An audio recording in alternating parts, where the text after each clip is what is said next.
I have a dream that my 4 little children will one day live in a nation where they will not be judged by the color of their skin, but by the content of their character. I have a dream today. Martin Luther King Jr. remains one of the most revered figures of the 20th century, a minister, a Nobel Peace Prize laureate, and the voice of the civil rights movement, whose I Have a Dream speech continues to echo through history. Yet behind the pulpit and marches lay a private life now shadowed by controversy. Recently unearthed FBI files and reports from the National Archives have resurfaced shocking allegations of King's serial infidelity, claiming he had sexual encounters with up to 40 women and was present during acts of abuse by others. These revelations, documented through wiretaps, surveillance memos, and secret recordings, expose how far the FBI went to destroy his reputation, and how those same files now complicate his legacy. The FBI's war against King. FBI intelligence chief Bill Sullivan himself takes some plain, unmarked paper and, pretending to be an American Negro, types out an anonymous threatening letter addressed simply King. When the civil rights movement reached its height in the early 60s, Martin Luther King Jr. was not only a social leader, but a political threat. To J. Edgar Hoover, the powerful director of the FBI, King represented the rise of an influence Hoover feared could destabilize the racial and political order of the U.S. His organization, the Southern Christian Leadership Conference, was expanding rapidly, drawing international sympathy and support. But Hoover was convinced that King's growing prominence was linked to communism, a paranoia that drove the Bureau's most invasive surveillance campaign against any American citizen of that era. The FBI's initial justification for wiretapping King stemmed from concerns about his close friendship with Stanley Levison, a lawyer and financial advisor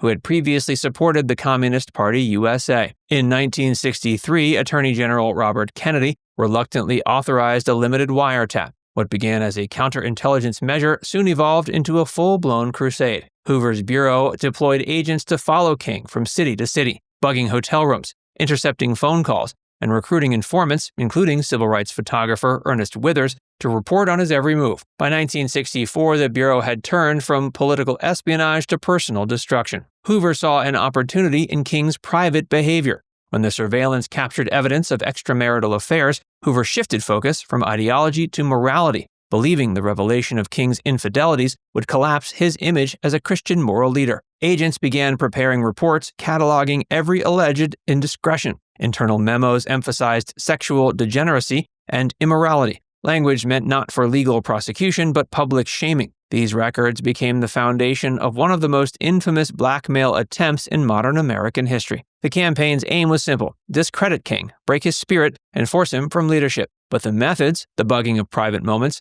and the recording of intimate encounters, and the psychological warfare of anonymous letters, reveal an operation that blurred the line between law enforcement and persecution. The FBI's obsession with King went beyond surveillance. It was an effort to unmake a man before the eyes of the nation he sought to redeem. Wiretaps, tapes, and the anonymous letter. The interpretation of this by the people that investigated the FBI later, and by just about everybody who has gone through these records, believes that they intended for him to commit suicide. The letter, known as the suicide letter, refers to the leader of the civil rights movement as sexually psychotic, a dissolute, abnormal imbecile, and a fraud. It ends with the famous warning: "You have just 34 days. There is but one way out for you. You better take it before your filthy, abnormal, fraudulent self is bared to the nation." Among the files declassified decades later are descriptions of the FBI's elaborate operations to capture King in compromising situations. Agents would arrive in advance of his trips, working with hotel management to access rooms. They installed miniature transmitters inside lamps, placed microphones in adjoining rooms, and recorded everything: conversations, laughter, and moments that, in other circumstances, would have remained private. These recordings became part of an extensive archive stored under seal at the National Archives, some of which remain classified until 2027. In one of the most notorious incidents, according to documents summarized by historian David Garrow, the FBI claimed that King, quote, looked on, laughed, and offered advice while another Baptist minister assaulted a parishioner in a Washington hotel in 1964. The description based on audio surveillance summaries was never independently verified, and the original tapes have not been released to the public.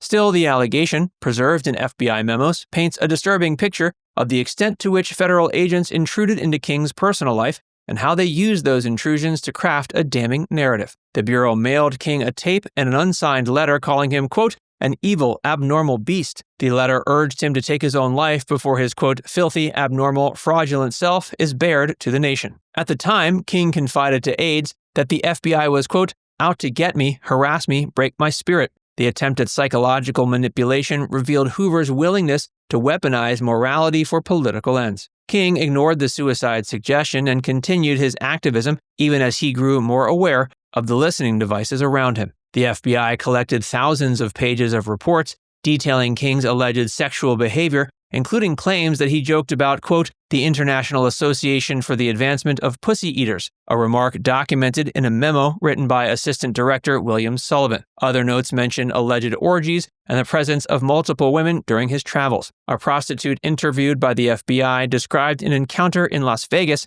in which King and another associate took turns during a drunken hotel room gathering. While these accounts are largely based on FBI sources, agents, informants, and recordings, critics have questioned their credibility, pointing out Hoover's political motives and the Bureau's racist hostility towards black leaders. Still, Garrow's research into the original files has convinced him that the breadth of King's infidelity was far greater than previously acknowledged. Earlier biographies suggested around a dozen affairs. Garrow, after receiving tens of thousands of documents, concluded there were closer to 40. The allegations, he argued, cannot be dismissed outright, though he acknowledges the moral complexity of using evidence gathered through illegal surveillance and racial prejudice.